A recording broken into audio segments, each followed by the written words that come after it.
ڈالروں کی اب یلغار. اب یہاں پر امریکی سرمایہ، وہ ڈالر چاہے مشرق سے آئے چاہے مغرب سے آئے، وہ یہودیوں کا اعلی کار ہے.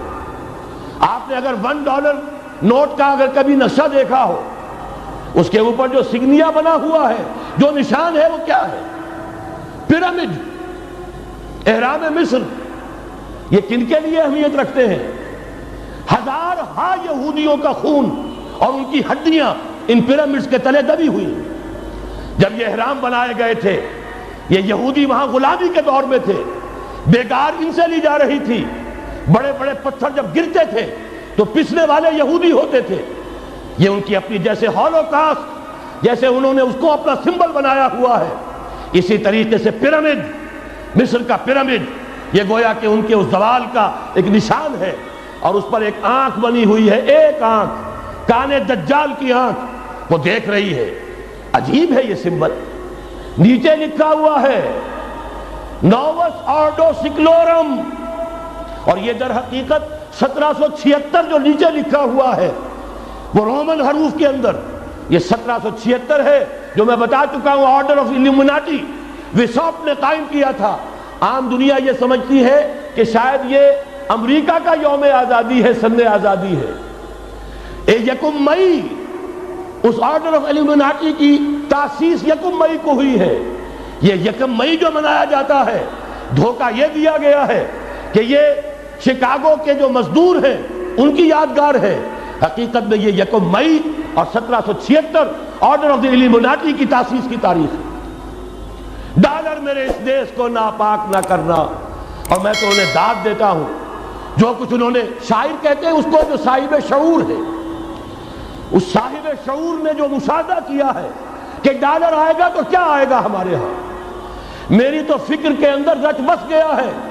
پاکستان کے بارے میں جب کہا تھا، اے آندھیوں سنبھل کے چلو اس دیار میں، امید کے چراغ جلائے ہوئے ہیں ہم. ہماری امیدوں کے چراغ ہے یہ.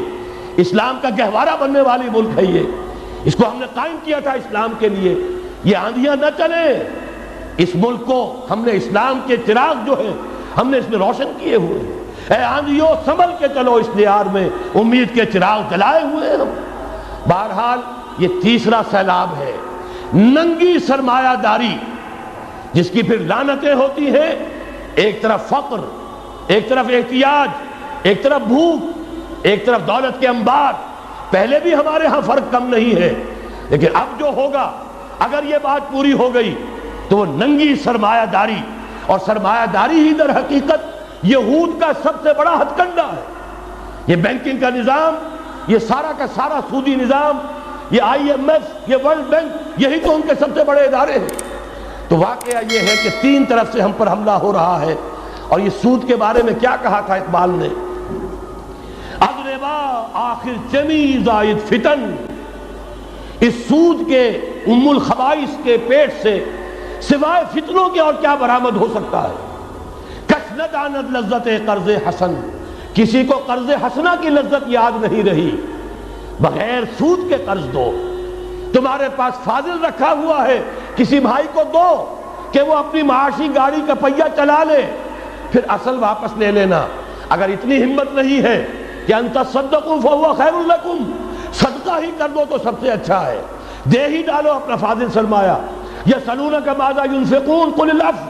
مت رکھو اپنے پاس، یہ گندگی ہے. لیکن اگر بڑے ہی کم ہمت ہو تو کم سے کم قرض حسنہ دو، اپنی اصل رقم واپس لینا.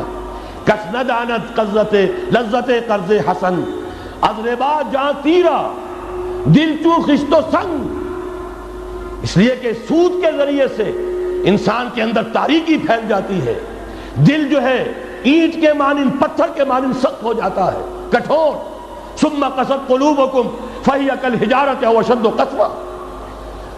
آدمی درندہ بے دندان و چنگ، اور انسان بغیر اس کے کہ بھیڑیوں والے دانت ہوں اور بھیڑیوں والے پنجے ہوں، بھیڑیا بن جاتا ہے.